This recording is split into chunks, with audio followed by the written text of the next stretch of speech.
सर्व मंगल मांगल्ये शिवे सर्वार्थ साधिके शरण्य त्र्यंबके गौरी नारायणी नमोस्तुते। जय माता दी। ओम नमः शिवाय। हरे कृष्णा। हे प्रिय भक्तों, आप सभी को चैत्र नवरात्रि की हार्दिक शुभकामनाएं। माँ दुर्गा आपको अच्छे स्वास्थ्य, धन और खुशियों का आशीर्वाद दें। माँ के आशीर्वाद से आप खूब फले फूले। आज चैत्र नवरात्रि का पहला दिन है और आज माँ दुर्गा के शैल पुत्री स्वरूप की पूजा की जाएगी। तो आज आप सुनेंगे दुर्गा सप्तशती का पहला अध्याय। पहले अध्याय का पाठ करने से हर प्रकार की चिंता दूर हो जाती है। इस अध्याय के अंदर मेधा ऋषि का राजा सूरत और समाधि को देवी की महिमा बताते हुए मधु कैटव वध का प्रसंग सुनाया गया है। दुर्गा सप्तशती के पाठ से पहले श्री दुर्गा कवच, अर्गला और कीलक का पाठ किया जाता है। तो आइए मन में देवी भगवती का ध्यान करते हुए पाठ का शुभारंभ करते हैं। जय श्री गणेश। दुर्गा कवच बहुत ही पावन और दुर्लभ कवच है। इस महाफलदायिनी देवी कवच को भगवान ब्रह्मा जी ने ऋषि मार्कंडेय जी को सुनाया था। ऐसी मान्यता है कि यह कवच देवताओं के लिए भी दुर्लभ है। रोग, मारण, मोहन, उच्चाटन, भूत, प्रेत, पिशाच सब इस कवच के शब्द सुनकर भाग जाते हैं। देवी कवच माता रानी के भक्तों के लिए कवच की तरह रक्षा करता है। इस कवच को सुनकर सारे बंधन, मन से सभी प्रकार के डर और भय समाप्त हो जाते हैं। इसमें ब्रह्मा जी माता पार्वती के 9 अलग अलग देवीय रूपों की प्रशंसा करते हैं।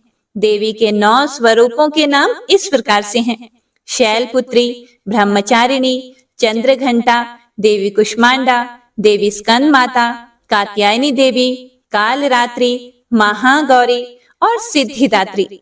नवरात्रि में इन्हीं 9 देवियों की पूजा की जाती है। सभी देवियां मनुष्य के कल्याण के लिए धरती पर आती हैं।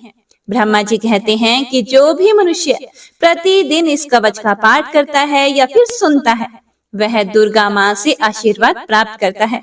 इसीलिए प्रत्येक मनुष्य को देवी कवच का पाठ प्रतिदिन पढ़ना या फिर सुनना चाहिए, ऐसा स्वयं ब्रह्मा जी कहते हैं। हे प्रिय भक्तों, तो आइए पूरे भक्ति भाव और प्रसन्नचित मन से माँ दुर्गा का ध्यान करते हुए दुर्गा कवच के पाठ का प्रारंभ करते हैं। ओम नमः चंडिकाय। मार्कंडेय जी कहते हैं, हे पितामह, हे ब्रह्मा जी, जो इस संसार में परम गोपनीय तथा मनुष्यों की सब प्रकार से रक्षा करने वाला है और हमें अधर्म से बचाता है, और साथ ही जो अब तक आपने दूसरे किसी के सामने प्रकट नहीं किया हो, ऐसा कोई साधन हमें बताइए। मार्कंडेय जी के इस प्रकार के प्रश्न को सुनकर ब्रह्मा जी बोले, हे ब्राह्मण, ऐसा साधन तो एक देवी का कवच ही है, जो इस विषय में गोपनीय से भी परम गोपनीय, पवित्र तथा संपूर्ण प्राणियों का उपकार करने वाला है। हे महामुने, उसे श्रवण करो, इसी से आपका उद्धार होगा। देवी की 9 मूर्तियां हैं, जिन्हें नव दुर्गा कहते हैं। उनके अलग अलग नाम बताए जाते हैं। प्रथम नाम शैलपुत्री है, दूसरी मूर्ति का नाम ब्रह्मचारिणी है, तीसरा स्वरूप चंद्रघंटा के नाम से प्रसिद्ध है, चौथी मूर्ति को कुष्मांडा कहते हैं, 5वीं दुर्गा का नाम स्कंद माता है, देवी के छठे रूप को कात्यायनी कहते हैं, 7वां कालरात्रि और 8वां स्वरूप महागौरी के नाम से प्रसिद्ध है, 9वीं दुर्गा का नाम सिद्धिदात्री है। यह माता के 9 रूप हैं। ये सब नाम सर्वज्ञ महात्मा वेद भगवान के द्वारा ही प्रतिपादित हुए हैं। जो मनुष्य अग्नि में जल रहा हो, रणभूमि में शत्रुओं से घिर गया हो, विषम संकट में फंस गया हो तथा इस प्रकार भय से आतुर होकर जो भगवती दुर्गा की शरण में प्राप्त हुए हों, उनका कभी भी कोई भी अमंगल नहीं होता। युद्ध के समय संकट में पड़ने पर भी उनके ऊपर कोई भी विपत्ति दिखाई नहीं देती। उन्हें शोक, दुख और भय की प्राप्ति कभी नहीं होती। जिन्होंने भक्ति पूर्वक देवी का स्मरण किया है, उनका निश्चय ही अभ्युदय होता है। हे देवेश्वरी, जो तुम्हारा चिंतन करते हैं, उनकी तुम निःसंदेह रक्षा करती हो। चामुंडा देवी प्रेत पर आरूढ़ होती हैं, वाराही भैंसे पर सवारी करती हैं। ऐन्द्री का वाहन ऐरावत हाथी है। वैष्णवी देवी गरुड़ पर ही आसन जमाती हैं। माहेश्वरी वृषभ पर आरूढ़ होती हैं। कौमारी का वाहन मयूर है। भगवान विष्णु की प्रियतमा लक्ष्मी देवी कमल के आसन पर विराजमान हैं और हाथों में कमल धारण किए हुए हैं। वृषभ पर आरूढ़ ईश्वरी देवी ने श्वेत रूप धारण कर रखा है। ब्राह्मी देवी हंस पर बैठी हुई हैं और सब प्रकार के आभूषणों से विभूषित हैं। इस प्रकार ये सभी माताएं सब प्रकार की योग शक्तियों से संपन्न हैं। इनके अलावा और भी बहुत सी देवियां हैं जो अनेक प्रकार के आभूषणों की शोभा से युक्त तथा अनेक प्रकार के रत्नों से सुशोभित हैं। ये संपूर्ण देवियां क्रोध में भरी हुई हैं और भक्तों की रक्षा के लिए रथ पर बैठी दिखाई देती हैं। ये शंख, चक्र, गदा, शक्ति, हल और मूसल, खेटक और तोमर, परशु तथा पाश, कुंत और त्रिशूल एवं उत्तम शारंग धनुष आदि अस्त्र शस्त्र अपने हाथों में धारण करती हैं। दैत्यों के शरीर का नाश करना, भक्तों को अभय दान देना और देवताओं का कल्याण करना, यही उनके शस्त्र धारण का उद्देश्य है। ब्रह्मा जी आगे बोले कि कवच आरंभ करने के पहले इस प्रकार प्रार्थना करनी चाहिए। महान रौद्र रूप, अत्यंत घोर पराक्रम, महान बल और महान उत्साह वाली हे देवी, तुम महान भय का नाश करने वाली हो। तुम्हें नमस्कार है। तुम्हारी ओर देखना भी कठिन है। शत्रुओं का भय बढ़ाने वाली हे जगदम्बिके, मेरी रक्षा करो। पूर्व दिशा में ऐन्द्री मेरी रक्षा करे। अग्निकोण में अग्नि शक्ति, दक्षिण दिशा में वाराही तथा नृत्य कोण में खड्गधारिणी मेरी रक्षा करे। पश्चिम दिशा में वारुणी और वायव्य कोण में मृग पर सवारी करने वाली देवी मेरी रक्षा करे। उत्तर दिशा में कौमारी और ईशान कोण में शूलधारिणी देवी मेरी रक्षा करे। हे ब्रह्माणी, तुम ऊपर की ओर से मेरी रक्षा करो और वैष्णवी देवी नीचे की ओर से मेरी रक्षा करें। इसी प्रकार शव को अपना वाहन बनाने वाली हे चामुंडा देवी दसों दिशाओं में मेरी रक्षा करें। जया आगे से और विजया पीछे की ओर से मेरी रक्षा करें। वाम भाग में अजिता और दक्षिण भाग में अपराजिता रक्षा करें। उद्योतिनी शिखा की रक्षा करे। उमा मेरे मस्तक पर विराजमान होकर रक्षा करे। ललाट में माला धरी रक्षा करे और यशस्विनी देवी मेरी बाहों का संरक्षण करे। बाहों के मध्य भाग में त्रिनेत्रा और नथुनों की यम घंटा देवी मेरी रक्षा करे। दोनों नेत्रों के मध्य भाग में शंखिनी और कानों की द्वारवासिनी रक्षा करे। कालिका देवी कपोलों की तथा भगवती शांकरी कानों के मूल भाग की रक्षा करें। सुगंधा नासिका की और चर्चिका देवी ऊपर के ओठ की रक्षा करे। नीचे के ओठ की अमृत कला तथा जिह्वा की सरस्वती देवी मेरी रक्षा करें।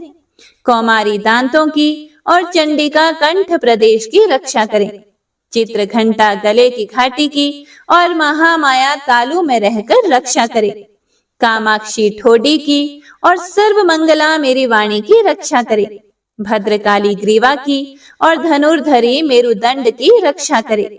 कंठ के बाहरी भाग की नील ग्रीवा और कंठ की नली की नल कुबरी रक्षा करे। दोनों कंधों की खंगिनी और मेरी दोनों भुजाओं की वज्रधारिणी देवी रक्षा करे।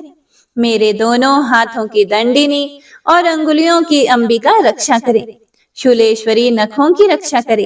कुलेश्वरी कुक्षी अर्थात पेट की रक्षा करे। महादेवी दोनों स्तनों की और शोक विनाशिनी देवी मेरे मन की रक्षा करे। ललिता देवी हृदय की और शूलधारिणी उदर की रक्षा करे। नाभि की कामिनी और गुह्य भाग की गुह्येश्वरी रक्षा करे। पूतना और कामिका लिंग की और महेश वाहिनी गुदा की रक्षा करे। भगवती कटी भाग की और विंध्यवासिनी मेरे घुटनों की रक्षा करे। संपूर्ण कामनाओं को देने वाली महाबला देवी मेरी दोनों पिंडलियों की रक्षा करे। नारसिंही दोनों घुटियों की और तेजसी देवी मेरे दोनों चरणों के पृष्ठ भाग की रक्षा करे। श्री देवी पैरों की उंगलियों में और तलवासिनी पैरों के तलवों की रक्षा करे। अपनी दाढ़ों के कारण भयंकर दिखाई देने वाली दष्ट्रा कराली देवी नखों की और उधर्व केशिनी देवी केशों की रक्षा करे। रोमावलियों के छिद्रों की कौबेरी और त्वचा की वागेश्वरी देवी रक्षा करें। पार्वती देवी रक्त की, मज्जा की, वसा, मांस, हड्डी और मेद की रक्षा करें। आंतों की काल रात्रि और पित्त की मुक्तेश्वरी रक्षा करें। मूलाधार आदि कमल कोशों की पद्मावती देवी और कफ की चूड़ामणि देवी रक्षा करें। नख के तेज की ज्वालामुखी रक्षा करें।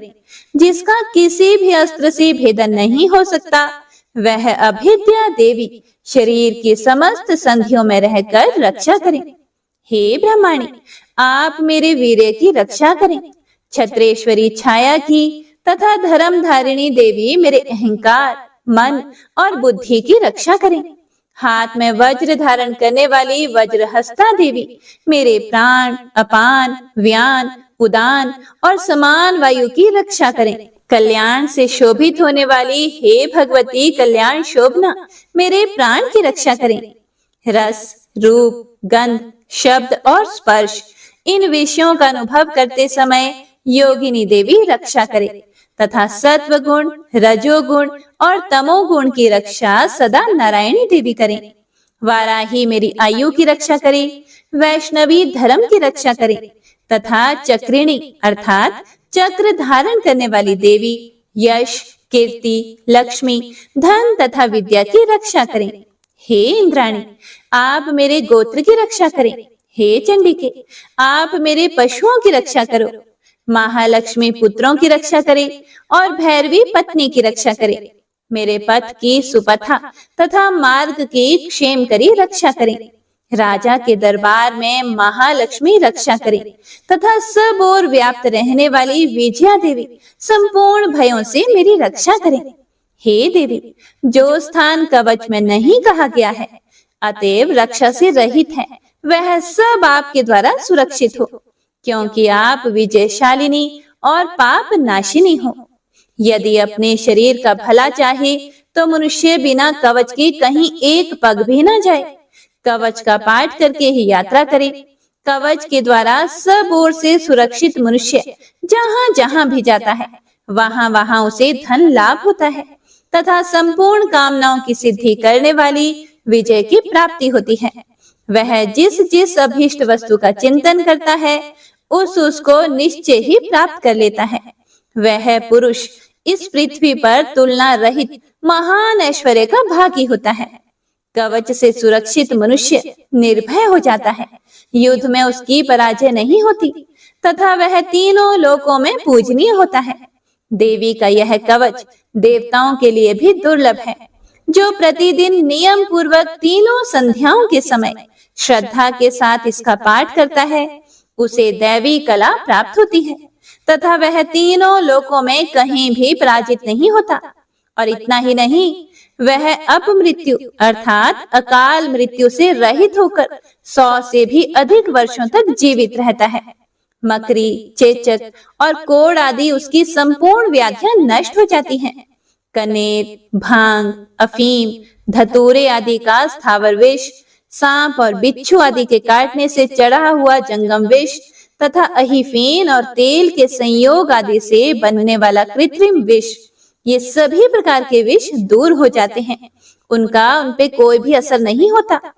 इस पृथ्वी पर मारण, मोहन आदि जितने भी अभिचारिक प्रयोग होते हैं तथा इस प्रकार के जितने भी मंत्र यंत्र होते हैं, वे सब इस कवच को हृदय में धारण कर लेने पर उस मनुष्य को देखते ही नष्ट हो जाते हैं।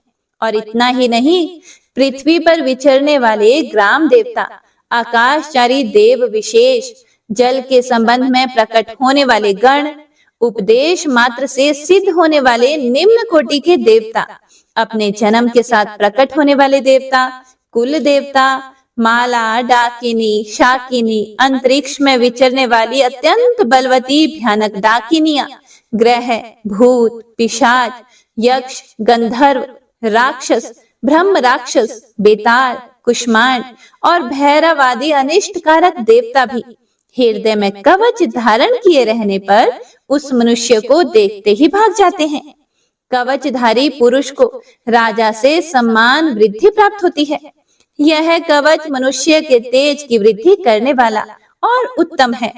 कवच का पाठ करने वाला पुरुष अपनी कीर्ति से विभूषित भूतल पर अपने सुयश के साथ साथ वृद्धि को प्राप्त होता है। जो पहले कवच का पाठ करके उसके बाद सप्तशती चंडी का पाठ करता है, उसकी जब तक वन, पर्वत और काननों सहित यह पृथ्वी टिकी रहती है, तब तक यहाँ पुत्र पौत्र आदि संतान परंपरा बनी रहती है। फिर देह का अंत होने पर वह पुरुष भगवती महामाया के प्रसाद से उस नित्य परम पद को प्राप्त होता है, जो देवताओं के लिए भी दुर्लभ है। वह सुंदर दिव्य रूप धारण करता है और कल्याणमय शिव के साथ आनंद का भागी होता है। जय माता दी। हे प्रिय भक्तों, तो यह था श्री दुर्गा कवच। हे प्रिय भक्तों, तो आइए अब पूरे भक्ति भाव से अर्गला स्तोत्र का पाठ करते हैं। यह स्तोत्र अत्यंत शुभकारक और लाभप्रद है। ओम चंडिका देवी को नमस्कार है। मार्कंडे जी कहते हैं, जयंती, मंगला, काली, भद्रकाली, कपालिनी, दुर्गा, क्षमा, शिवा, धात्री, स्वाहा और स्वधा, इन नामों से प्रसिद्ध हे जगदम्बिके, तुम्हें मेरा नमस्कार हो। हे देवी चामुंडे, तुम्हारी जय हो। संपूर्ण प्राणियों की पीड़ा हरने वाली हे देवी, तुम्हारी जय हो। सभी में व्याप्त रहने वाली हे देवी, तुम्हारी जय हो। हे कालरात्रि, तुम्हें नमस्कार हो। मधु और कैटब को मारने वाली तथा ब्रह्मा जी को वरदान देने वाली हे देवी, तुम्हें नमस्कार है। तुम मुझे रूप अर्थात आत्म स्वरूप का ज्ञान दो। जय अर्थात मोह पर विजय दो। यश अर्थात मोह, विजय और ज्ञान प्राप्ति रूप यश दो। और काम, क्रोध आदि शत्रुओं का नाश करो। महिषासुर का नाश करने वाली तथा भक्तों को सुख देने वाली हे देवी, तुम्हें नमस्कार है। तुम रूप दो, जय दो, यश दो और काम, क्रोध आदि शत्रुओं का नाश करो। रक्त बीज का वध और चंड मुंड का विनाश करने वाली हे देवी, तुम रूप दो, जय दो, यश दो और काम, क्रोध आदि शत्रुओं का नाश करो। शुंभ और निशुंभ तथा धूम्रलोचन का मर्दन करने वाली हे देवी, तुम रूप दो, जय दो, यश दो और काम, क्रोध आदि शत्रुओं का नाश करो। सबके द्वारा वंदित युगल चरणों वाली तथा संपूर्ण सौभाग्य प्रदान करने वाली हे देवी, तुम रूप दो, जय दो, यश दो और काम, क्रोध आदि शत्रुओं का नाश करो। हे देवी, तुम्हारे रूप और चरित्र अचिंत्य है। तुम समस्त शत्रुओं का नाश करने वाली हो। तुम रूप दो, जय दो, यश दो और काम, क्रोध आदि शत्रुओं का नाश करो। पापों को दूर करने वाली हे चंडिके, जो भक्ति पूर्वक तुम्हारे चरणों में सर्वदा मस्तक झुकाते हैं, उन्हें रूप दो, जय दो, यश दो और काम, क्रोध आदि शत्रुओं का नाश करो। रोगों का नाश करने वाली हे चंडिके, जो भक्ति पूर्वक तुम्हारी स्तुति करते हैं, उन्हें रूप दो, जय दो, यश दो और काम, क्रोध आदि शत्रुओं का नाश करो। हे चंडिके, इस संसार में जो भी भक्ति पूर्वक तुम्हारी पूजा करते हैं, उन्हें रूप दो, जय दो, यश दो और काम, क्रोध आदि शत्रुओं का नाश करो। मुझे सौभाग्य और आरोग्य दो, परम सुख दो। रूप दो, जय दो, यश दो और काम, क्रोध आदि शत्रुओं का नाश करो। जो मुझसे द्वेष करते हो, उनका नाश और मेरे बल की वृद्धि करो। रूप दो, जय दो, यश दो और काम, क्रोध आदि शत्रुओं का नाश करो। हे देवी, मेरा कल्याण करो। मुझे उत्तम संपत्ति प्रदान करो। रूप दो, जय दो, यश दो और काम, क्रोध आदि शत्रुओं का नाश करो।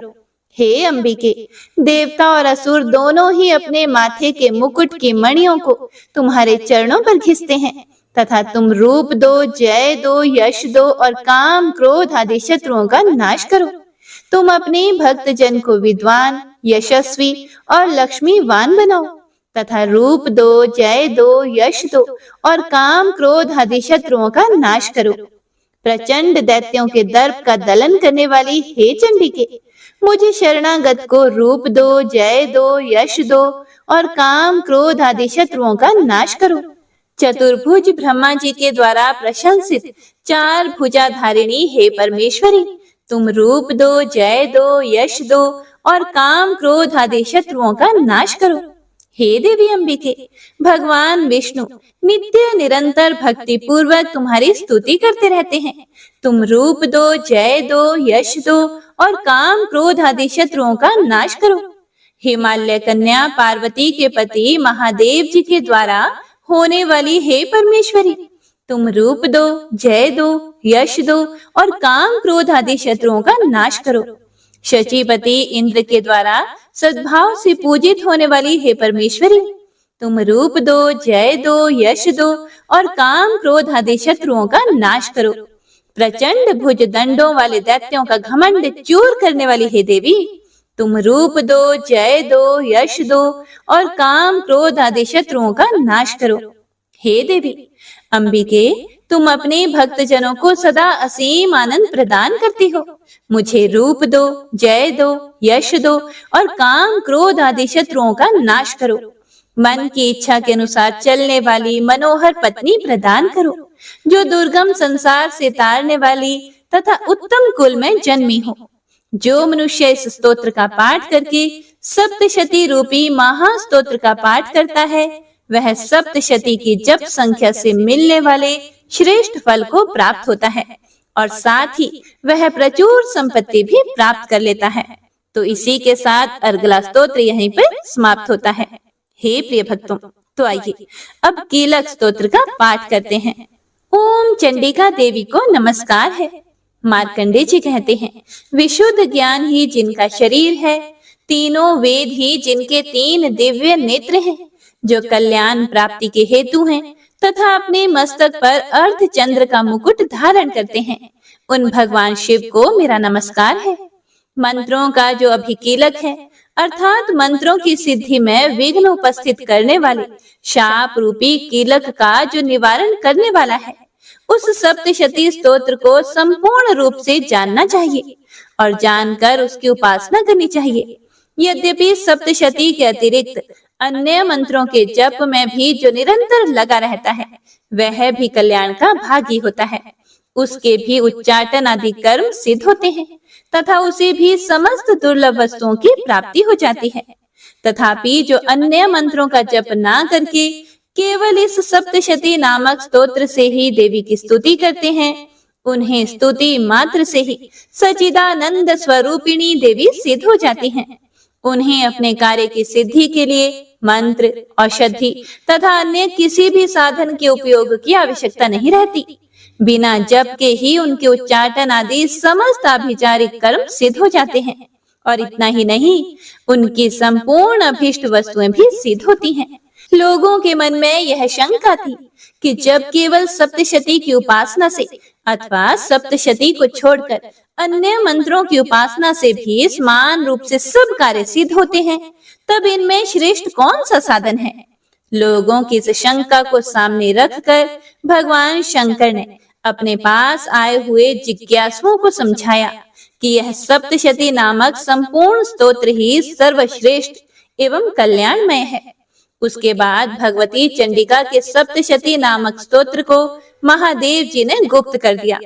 सप्तशती के पाठ से जो पुण्य प्राप्त होता है, उसकी कभी भी समाप्ति नहीं होती, किंतु अन्य मंत्रों के जप जन्य पुण्य की समाप्ति हो जाती है। इसीलिए भगवान शिव ने अन्य मंत्रों की अपेक्षा जो सप्तशती की ही श्रेष्ठता का निर्णय किया, उसे यथार्थ ही जानना चाहिए।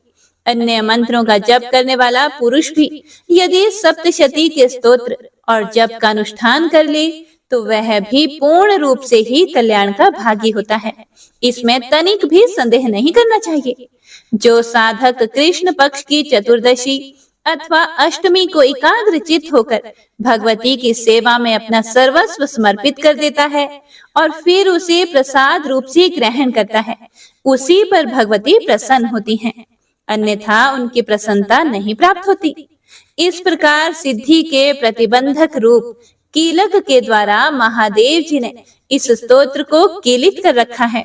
जो पूर्वोक्त रीति से निष्कीलन करके इस सप्तशती स्तोत्र का प्रतिदिन स्पष्ट उच्चारण पूर्वक पाठ करता है, वह मनुष्य सिद्ध हो जाता है, वही देवी का पार्षद होता है और वही गंधर्व भी होता है। सर्वत्र विचरते रहने पर भी संसार में उसे कहीं भी भय नहीं होता। वह अपमृत्यु के वश में नहीं पड़ता तथा देह त्यागने के बाद वह मोक्ष को प्राप्त कर लेता है। इसीलिए कीलन को जानकर उसका परिहार करके ही सप्तशती का पाठ आरंभ करे। जो ऐसा नहीं करता उसका नाश हो जाता है।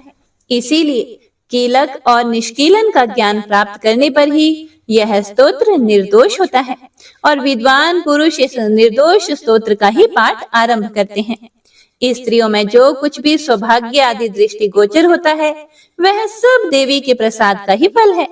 इसीलिए इस कल्याणमय स्तोत्र का सदा ही जप करना चाहिए।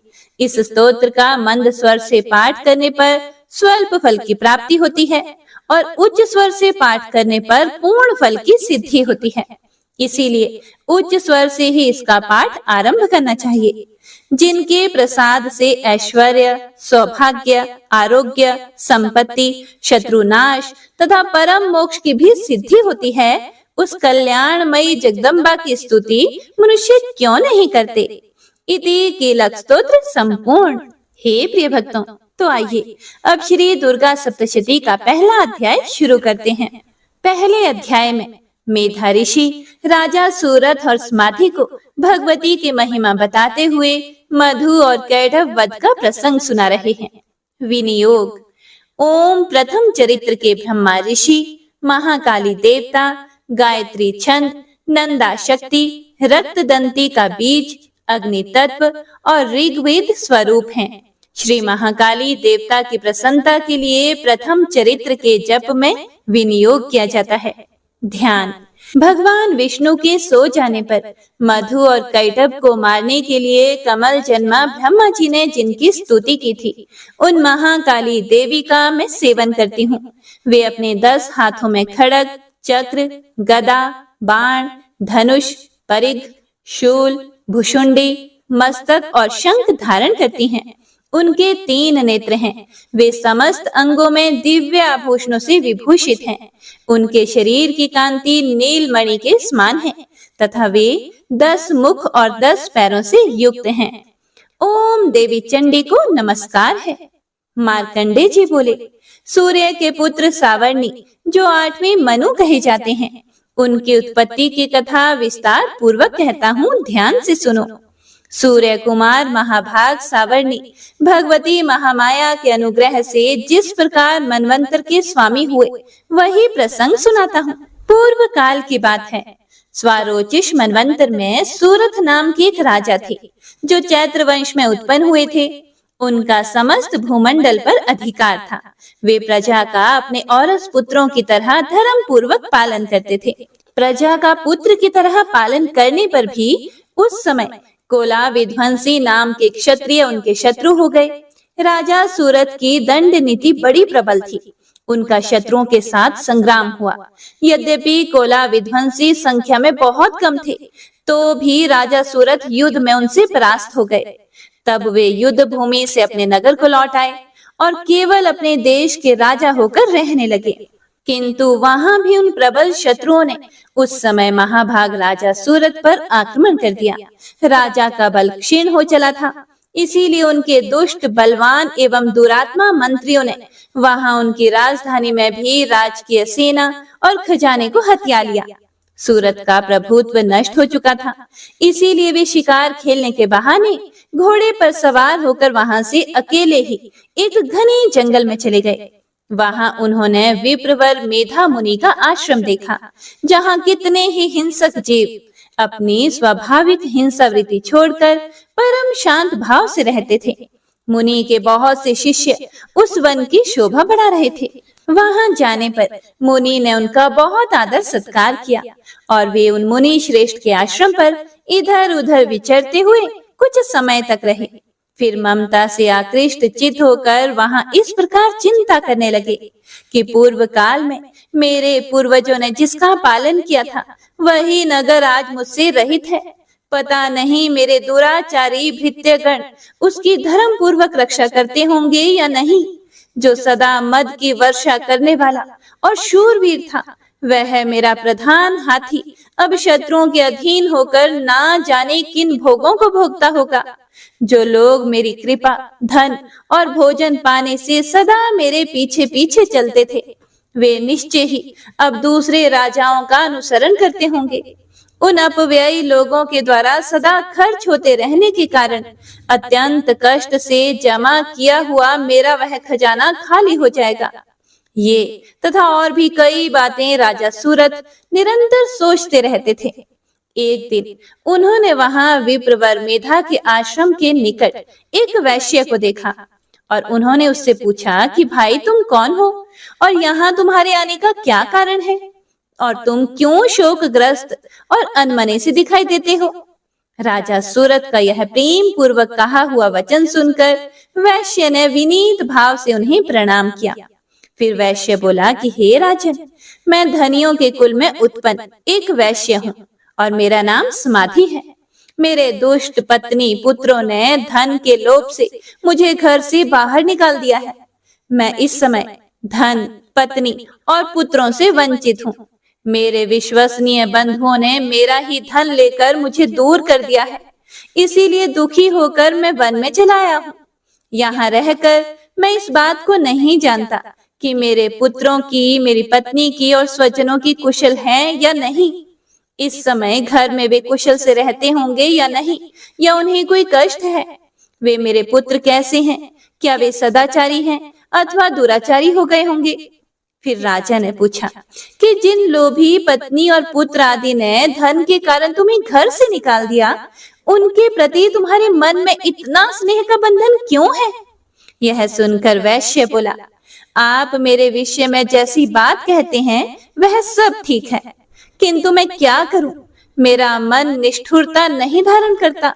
जिन्होंने धन के लोभ में पड़कर पिता के प्रति स्नेह, पति के प्रति प्रेम तथा आत्मीय जन के प्रति अनुराग को तिलांजलि देकर मुझे घर से निकाल दिया है, उन्हीं के प्रति मेरे हृदय में इतना स्नेह है। हे महामते, गुणहीन बंधुओं के प्रति भी जो मेरा मन इस प्रकार प्रेम मगन हो रहा है, ये क्या है? इस बात को मैं जानकर भी नहीं जान पाता। उनके लिए मैं लंबी सांसें ले रहा हूँ और मेरा हृदय अत्यंत दुखित हो रहा है। उन लोगों में प्रेम का सर्वथा अभाव है, तब भी उनके प्रति जो मेरा मन निष्ठुर नहीं हो पाता, इसके लिए मैं क्या करूं? मार्कंडे जी आगे कहते हैं कि हे ब्राह्मण, उसके बाद राजाओं में श्रेष्ठ सूरत और वह समाधि नामक वैश्य दोनों साथ साथ मिलकर मेधा मुनि की सेवा में उपस्थित हुए और उनके साथ यथा योग्य न्यायानुकूल विनयपूर्ण बर्ताव करके वहां बैठ गए। उसके बाद वैश्य और राजा ने कुछ बातचीत आरंभ की। राजा ने कहा कि हे भगवान, मैं आपसे एक बात पूछना चाहता हूँ, उसे बताइए। मेरा मन अपने अधीन ना होने के कारण वह बात मेरे मन को बहुत दुख देती है। जो राज्य मेरे हाथ से चला गया है, उसमें और उसके संपूर्ण अंगों में मेरी ममता बनी हुई है। हे मुनि श्रेष्ठ, यह जानते हुए भी कि वह अब मेरा नहीं है, अज्ञानी की भांति मुझे उसके लिए दुख होता है। यह सब क्या है? इधर यह वैश्य भी घर से अपमानित होकर आया है। इसके पुत्र और इसकी पत्नी और भृत्यों ने इसे छोड़ दिया है। स्वजनों ने भी इसका परित्याग कर दिया है, तब भी यह उनके प्रति अत्यंत हार्दिक स्नेह रखता है। इस प्रकार यह तथा मैं दोनों ही बहुत दुखी हैं। जिसमें प्रत्यक्ष दोष देखा गया है, उस विषय के लिए भी हमारे मन में ममता जनित आकर्षण पैदा हो रहा है। हे महाभाग, हम दोनों समझदार हैं, तो भी हम में जो मोह पैदा हुआ है, यह सब क्या है? विवेक शून्य पुरुष की भांति मुझ में और इसमें भी यह मूर्खता प्रत्यक्ष दिखाई देती है। ऋषि बोले, हे महाभाग, विषय मार्ग का ज्ञान सब जीवों को है, इसी प्रकार विषय भी सबके लिए अलग अलग है। कुछ प्राणी दिन में नहीं देखते और दूसरे रात में ही नहीं देखते, तथा कुछ जीव ऐसे भी हैं जो दिन और रात्रि में भी बराबर ही देखते हैं।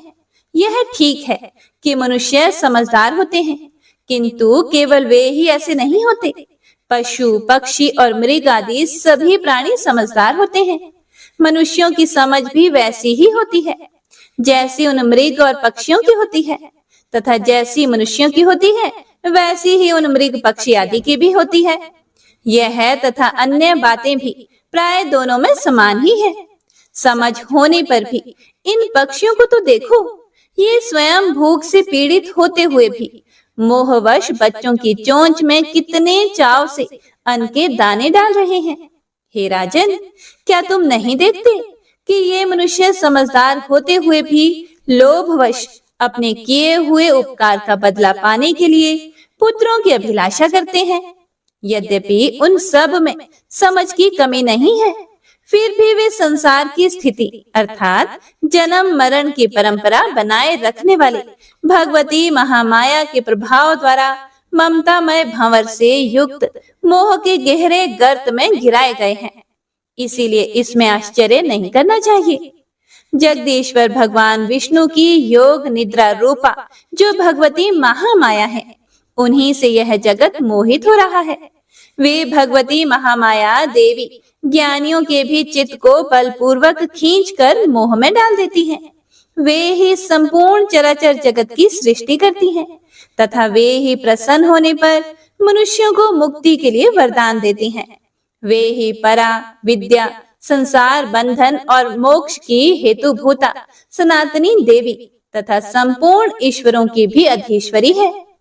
फिर राजा ने पूछा कि हे भगवान, जिन्हें आप महामाया कहते हैं, वे देवी कौन है? हे ब्राह्मण, उनका आविर्भाव कैसे हुआ तथा उनके चरित्र कौन कौन से हैं? ब्रह्मवेत्ताओं में श्रेष्ठ हे महर्षि, उन देवी का जैसा प्रभाव हो, जैसा स्वरूप हो और जिस प्रकार उनका प्रादुर्भाव हुआ हो, वह सब मैं आपके मुख से सुनना चाहता हूँ। फिर ऋषि बोले कि राजन, वास्तव में तो वे देवी नित्य स्वरूपा ही है। संपूर्ण जगत उन्हीं का रूप है तथा उन्होंने समस्त विश्व को व्याप्त कर रखा है। फिर भी उनका प्राकट्य अनेक प्रकार से होता है, वह मुझसे सुनो।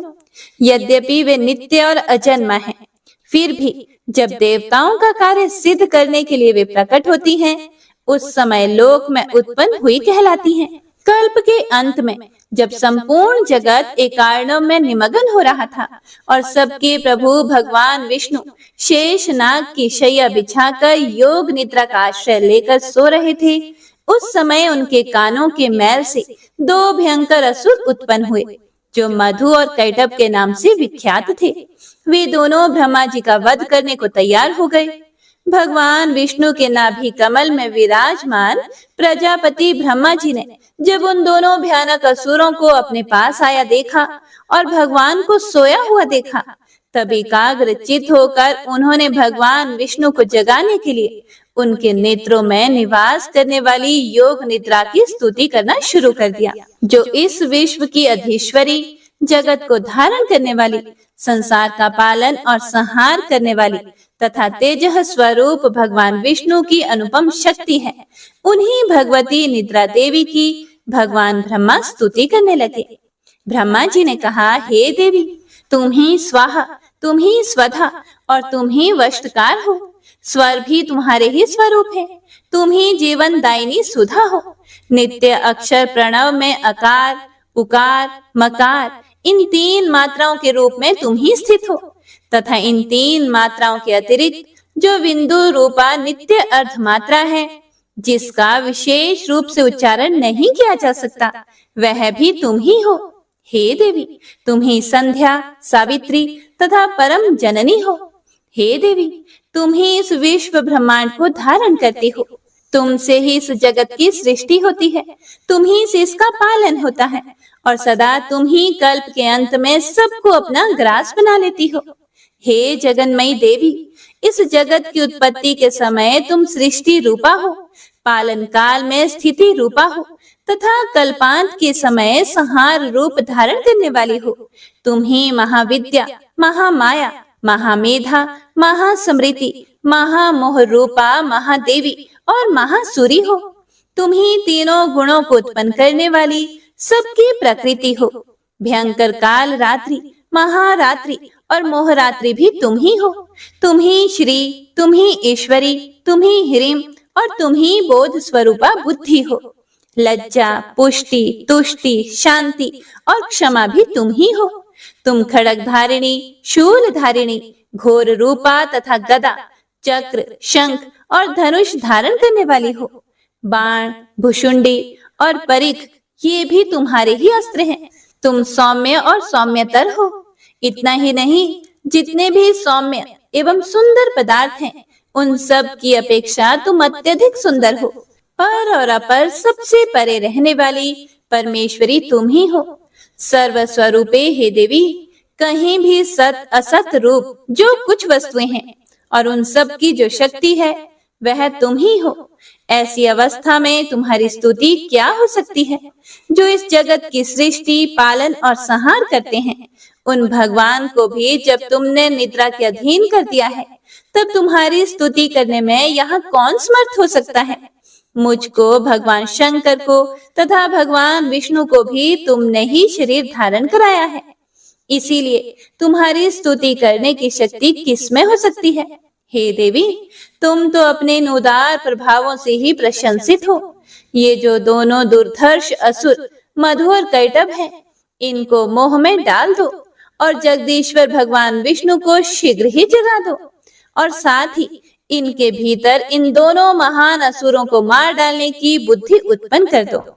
ऋषि कहते हैं कि हे राजन, जब ब्रह्मा जी ने वहां मधु और कैटभ को मारने के उद्देश्य से भगवान विष्णु को जगाने के लिए तमोगुण की अधिष्ठात्री देवी योग निद्रा की इस प्रकार स्तुति की, तब वे भगवान के नेत्र, मुख, नासिका, बाहु, हृदय और वक्ष स्थल से निकलकर अव्यक्त जन्मा ब्रह्मा जी की दृष्टि के समक्ष खड़ी हो गई। योग निद्रा से मुक्त होने पर जगत के स्वामी भगवान जनार्दन उस एकार्णव के जल में शेष नाग की शैया से जाग उठे। फिर उन्होंने उन दोनों असुरों को देखा। वे दुरात्मा मधु और कैटभ अत्यंत बलवान तथा पराक्रमी थे। वे क्रोध से लाल आंखें किए ब्रह्मा जी को खा जाने के लिए तत्पर हो रहे थे। तब भगवान श्री हरि ने उठकर उन दोनों के साथ 5000 वर्षों तक केवल बाहु युद्ध किया। वे दोनों भी अत्यंत बल के कारण उन्मत्त हो रहे थे और इधर महामाया ने भी उन्हें मोह में डाल रखा था। इसीलिए वे भगवान विष्णु से कहने लगे कि हम तुम्हारी वीरता से संतुष्ट हैं, तुम हम लोगों से कुछ वर मांगो। श्री भगवान बोले कि यदि तुम दोनों मुझ पर प्रसन्न हो तो अब मेरे हाथ से मारे जाओ। बस इतना सा ही मैंने वर मांगा है, यहाँ दूसरे किसी वर से क्या लेना देना है। ऋषि कहते हैं, इस प्रकार धोखे में आ जाने पर जब उन्होंने संपूर्ण जगत में जल ही जल देखा, तब कमल नयन भगवान से वे कहने लगे कि जहाँ पृथ्वी जल में डूबी हुई ना हो, जहाँ सूखा स्थान हो, वहीं हमारा वध करो। ऋषि कहते हैं कि तब तथास्तु कहकर शंख, चक्र और गदा धारण करने वाले भगवान ने उन दोनों के मस्तक अपनी जांघ पर रखकर चक्र से काट डाले। इस प्रकार ये देवी महामाया ब्रह्मा जी की स्तुति करने पर स्वयं प्रकट हुई थी। अब पुनः तुमसे उनके प्रभाव का वर्णन करता हूँ, उसे सुनो। जय माता दी। हे प्रिय भक्तों, इस प्रकार श्री मार्कंडेय पुराण में सावर्णिक मनवंतर की कथा के अंतर्गत देवी महात्म्य में मधु कैटभ वध नामक पहला अध्याय पूरा हुआ। क्षमा प्रार्थना। हे परमेश्वरी, मेरे द्वारा दिन रात सहस्त्रों अपराध होते रहते हैं। यह मेरा दास है, ऐसा समझकर मेरे उन अपराधों को आप कृपा पूर्वक क्षमा करो। हे परमेश्वरी, मैं आवाहन नहीं जानती, विसर्जन करना नहीं जानती तथा पूजा करने का ढंग भी नहीं जानती, मुझे क्षमा करो। हे देवी, हे सुरेश्वरी, मैंने जो मंत्रहीन, क्रियाहीन और भक्तिहीन पूजन किया है, वह सब आपकी कृपा से पूर्ण हो। सैकड़ों अपराध करके भी जो तुम्हारी शरण में जाकर जगदम्ब कहकर पुकारता है, उसे वह गति प्राप्त होती है जो ब्रह्मा आदि देवताओं के लिए भी सुलभ नहीं है। हे जगदम्बिके, मैं अपराधी हूँ, किंतु तुम्हारी शरण में आई हूँ। इस समय दया के पात्र हूँ, तुम जैसा चाहो करो। हे देवी, हे परमेश्वरी, अज्ञान से, भूल से अथवा बुद्धि भ्रांत होने के कारण मैंने जो न्यूनता या अधिकता कर दी हो, वह सब क्षमा करो और प्रसन्न हो। हे सच्चिदानंद स्वरूपा परमेश्वरी, हे जगन्माता कामेश्वरी, तुम प्रेम पूर्वक मेरी यह पूजा स्वीकार करो और मुझ पर प्रसन्न रहो। हे देवी, हे सुरेश्वरी, तुम गोपनीय से भी गोपनीय वस्तु की रक्षा करने वाली हो। मेरे निवेदन किए हुए इस जप को ग्रहण करो। तुम्हारी कृपा से मुझे सिद्धि प्राप्त हो। जय माता दी। हे प्रिय भक्तों, तो आइए अब सुनते हैं आरती। ओम जय अम्बे गौरी मैया, जय श्यामा गौरी, तुमको निश दिन ध्यावत, मैया जी को निश दिन ध्यावत, हरि ब्रह्मा शिवरी। ओम जय अम्बे गौरी, मांग सिंदूर विराजत, टीको मृग मद को, उज्ज्वल से दो नैना, चंद्र वदननी को। ओम जय अम्बे गौरी, कनक समान कलेवर, रक्तांबर राजे, रक्त पुष्प गलमाला, कंठन पर साजे। ओम जय अम्बे गौरी, केहरी वाहन राजत, खड्ग खपर धारी, सुर नर मुनि जन सेवत, तिनके दुख हारी। ओम जय अम्बे गौरी, कानन कुंडल शोभित, नासाग्रे मोती, कोटिक चंद्र दिवाकर, समराजत ज्योति। ओम जय अम्बे गौरी, शुंभ निशुंभ विदारे, महिषासुर घाती, धूम्र विलोचन नैना, निश दिन मदमाती। ओम जय अम्बे गौरी, चंड मुंड संहारे, शोणित बीज हरे, मधुकैटभ दौ मारे, सुर भयहीन करे। ओम जय अम्बे गौरी, ब्रह्माणी रुद्राणी, तुम कमला रानी, आगम निगम बखानी, तुम शिव पटरानी। ओम जय अम्बे गौरी, 64 योगिनी गावत, नृत्य करत भैरो, बाजत ताल मृदंगा, और बाजत डमरू। ओम जय अम्बे गौरी, तुम ही जग की माता, तुम ही हो वरता, भक्तन की दुख हरता, सुख संपत्ति करता। ओम जय अम्बे गौरी, भुजाचार अति शोभित, वर मुद्राधारी, मन वांछित फल पावत, सेवत नर नारी। ओम जय अम्बे गौरी, कंचन थाल विराजत, अगर कपूर बाती, श्रीमाल के तुम राजत, कोटि रतन ज्योति। ओम जय अम्बे गौरी, श्री अम्बे जी की आरती जो कोई नर गावे, कहत शिवानंद स्वामी, सुख संपत्ति पावे। ओम जय अम्बे गौरी, ओम जय अम्बे गौरी, ओम जय अम्बे गौरी। प्रेम से बोलिए दुर्गा माता की जय।